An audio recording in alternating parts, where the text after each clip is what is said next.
सपना, आऊ आऊ। अरे काका, यो पट्टी के को हो? केही होइन छोरी, खुट्टामा कुष्ठको घाउ छ, निको नै हुँदैन। काका, कुष्ठको घाउ निको पार्न तपाईले सही हेरचाह गर्नुपर्छ।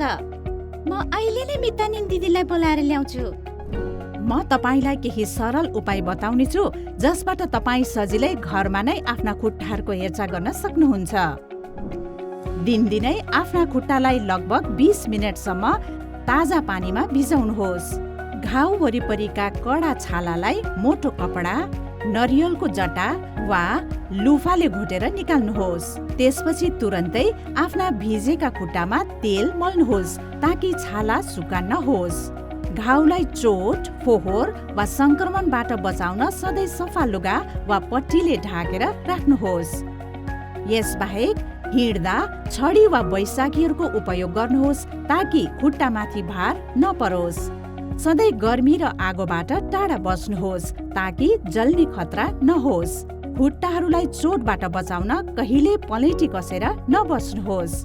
खाली खुट्टा कहिले नहिँड्नुहोस्।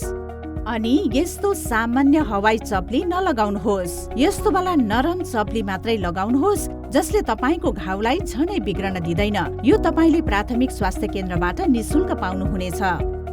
अब म तपाईलाई खुट्टाको व्यायाम गर्ने तरिका बताउने छु। यो व्यायाम दैनिक 3 चोटि गर्नुपर्नेछ।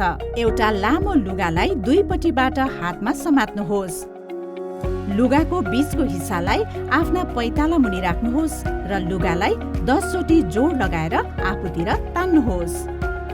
अनि काका, यदि कसैलाई फुट ड्रप छ भने त्यो पनि अपरेसनद्वारा ठिक गर्न सकिन्छ। काकी, यो सबै हेरचाहमा तपाईले पनि काकालाई पुरा मद्दत गर्नुपर्नेछ। अरे किन नगर्नु, यिनलाई मैले साथ नदिए अरू कसले दिन्छ? हो त, जसले आफ्नो हेरचाह गर्दछ ऊ विकलाङ्गताबाट बच्दछ।